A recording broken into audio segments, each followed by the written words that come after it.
Hey, Shalom. I'd like to give all praises, glory, and honors to Yahweh, Ba'ashem Yahushai, Ba'ashem Akakwadash. I'd like to give double honors to the apostles and the elders of Great Millstone who rule well. Peace, salutations, and blessings to the elect who firmly believe in Yahweh, Ba'ashem Yahushai. Now, the title of this lesson is going to be Getting the Blood Off of Our Hands. Getting the blood off of our hands. And that just pretty much means that for the simple fact that, just coming out of the memorial blowing of the trumpets and everything like that, right now a spiritual trumpet is being blown, the warning, so to speak. And we've been warning, Israel for the prophecies that's coming. We've been warning, the wicked. We've been warning these other nations as far as the judgment that is set before them. But when it comes to our people, we are getting the blood off of our hands because they can't sit there and say that they didn't know, right? So this is the book of Ezekiel, chapter 3, verse 17. Son of man, I have made thee a watchman unto the house of Israel. Therefore, hear the word at my mouth, and give them warning from me. That's right. So we are giving warning. We're giving warning to unto the nation of Israel, and it's coming, from the scriptures. We come from out of the holy scriptures, which is the word of the heavenly Father.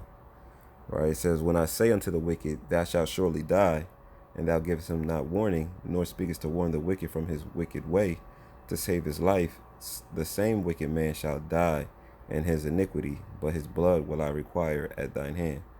That's right. And the wicked in this particular context that it's talking about is the nation of Israel, because they're doing wicked acts. They're performing wicked acts when it comes to the identification of a person within the Holy Scriptures. It's talking about Edom, the so-called white man, when it refers to the wicked in Job 9:24.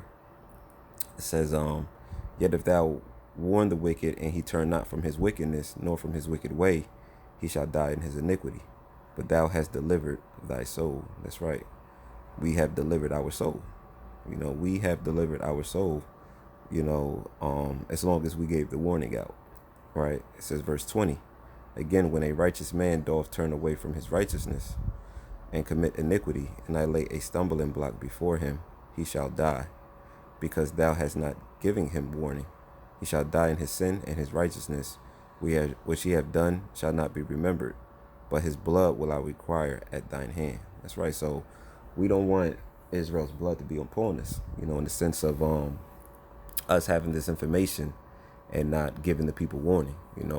Whomsoever much is given, much is required.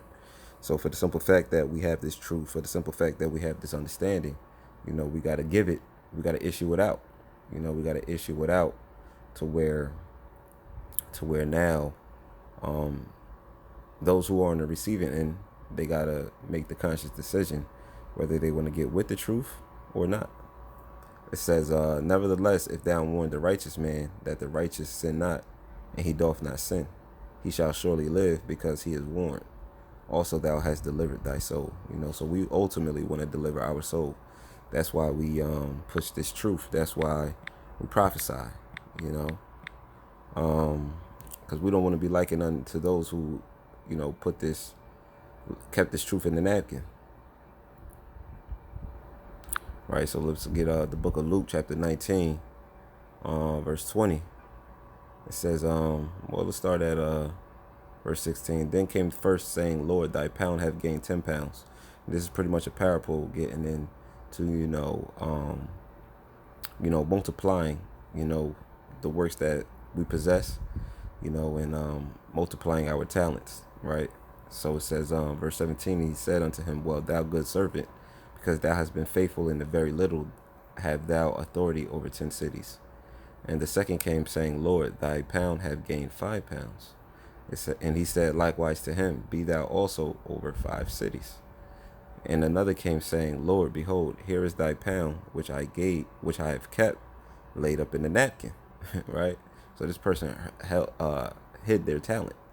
It says, for I feared thee, because thou art an austere man. Thou takest up that thou layest not down, and reapest that thou didst not sow.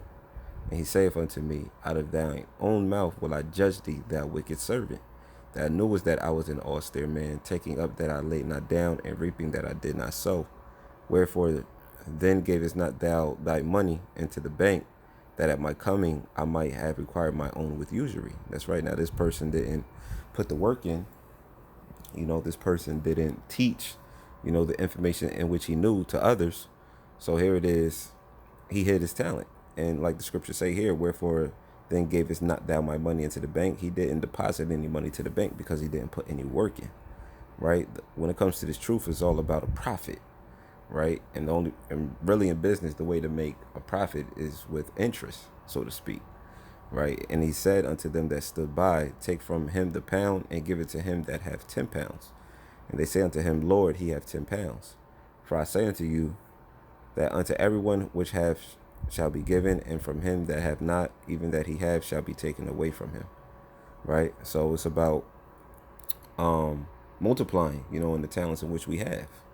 It's all about multiplying the talents in which we have, because if we do not, the Lord's going to take away that what we even have. And after that comes judgment, and you don't want to be judged, in that sense. Right? In fact, what the Lord did to the fig tree, the Lord cursed the fig tree. Let me get that parable real quick. Where we at?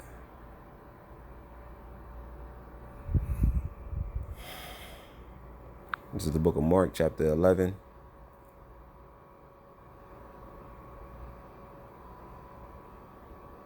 Let's start at verse 11. It says, and Yahushua entered into Jerusalem and into the temple. And when he had looked around about upon all things, and now the eventide was come, he went out unto Bethany with the 12.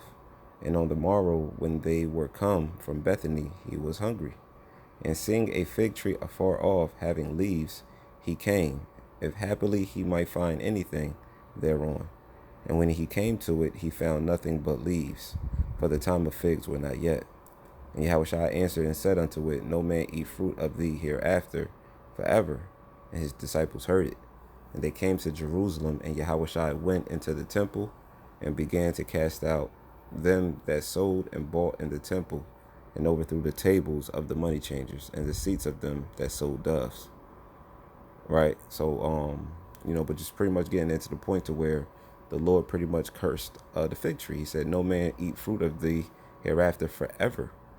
So we got to look at it as each and every one of us is that fig tree, to where one can feed off of.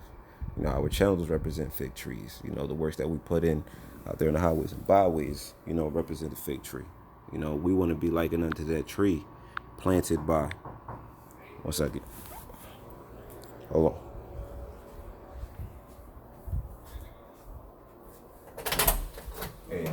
Your light bulbs in the bathroom out? Yeah, bathroom out, yeah. I got 3, man. We just ordered light bulbs today. All right. I see I got one for that one too, right? Yeah, in the hallway.